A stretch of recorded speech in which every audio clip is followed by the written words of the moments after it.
अमरीकी सेंटकॉम के कमांडर की सरबराही में अमरीकी वफ्द ने GHQ का दौरा किया। कमांडर सेंटकॉम ने आर्मी चीफ से 1-on-1 मुलाकात की। मुलाकात में बाहमी दिलचस्पी के उमूर और इलाकाई सलामती की सूरत हाल पर तबादला ख्याल किया गया। बातचीत में दिफाई और सिक्योरिटी ताउन बिलखुसूस अस्करी ताल्लुकात ज़ेर गौर आए। अमरीकी सेंटकॉम के कमांडर की सरबराही में अमरीकी वफ्द का GHQ का दौरा। 1-on-1 कॉल के बाद वफूद की सतह पर मुलाकात।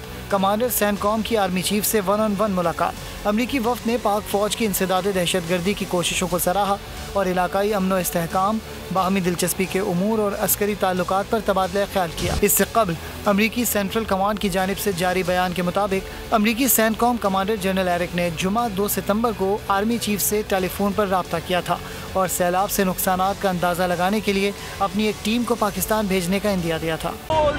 एक बार फिर नंबर 1 सब्सक्राइब करें और बेल दबाएं ताकि कोई खबर रह न जाए।